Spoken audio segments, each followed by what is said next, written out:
Deuteronomy 12. Now I'll tell you the laws and teachings that you have to obey as long as you live.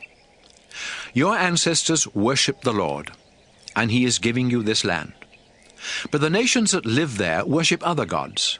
So after you capture the land, you must completely destroy their places of worship, on mountains and hills or in the shade of large trees. Wherever these nations worship their gods, you must tear down their altars, break their sacred stones, burn the sacred poles used in worshipping the goddess Asherah, and smash their idols to pieces. Destroy these places of worship so completely that no one will remember they were ever there. Don't worship the Lord your God in the way those nations worship their gods. Soon you will cross the Jordan, and the Lord will help you conquer your enemies and let you live in peace there in the land He has given you. But after you are settled, life will be different.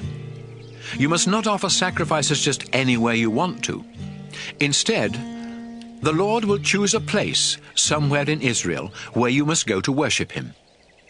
All of your sacrifices and offerings must be taken there, including sacrifices to please the Lord, and any gift you promise or voluntarily give Him.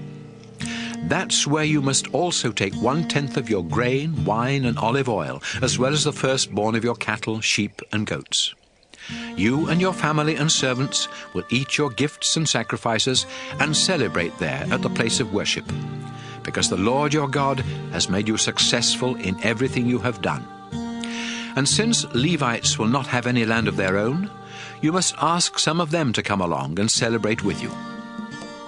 Sometimes you may want to kill an animal for food and not as a sacrifice. If the Lord has blessed you and given you enough cows or sheep or goats, then you can butcher one of them where you live. You can eat it just like the meat from a deer or gazelle that you kill when you go hunting. And even those people who are unclean and unfit for worship can have some of the meat. But you must not eat the blood of any animal. Let the blood drain out on the ground. The Lord has promised that later on He will give Israel more land, and some of you may not be able to travel all the way from your homes to the place of worship each time you are hungry for meat, but the Lord will give you cattle, sheep, and goats, and you can butcher any of those animals at home and eat as much as you want. It is the same as eating the meat from a deer or a gazelle that you kill when you go hunting. And in this way, anyone who is unclean and unfit for worship can have some of the meat. But don't eat the blood. It is the life of the animal, so let it drain out on the ground before you eat the meat. Do you want the Lord to make you successful? Do you want your children to be successful even after you are gone? Then do what pleases the Lord, and don't eat blood. All sacrifices and offerings to the Lord must be taken to the place where He chooses to be worshipped.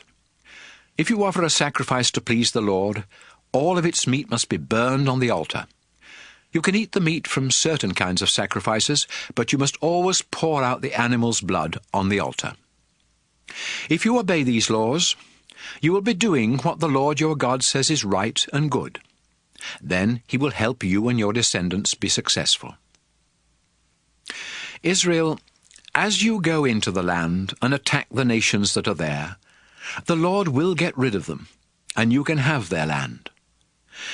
But that's when you must be especially careful not to ask, "How did these nations worship their gods? Shouldn't we worship the Lord in the same way?" No, you should not. The Lord hates the disgusting way those nations worship their gods, because they even burn their sons and daughters as sacrifices. Obey all the laws and teachings I am giving you. Don't add any, and don't take any away.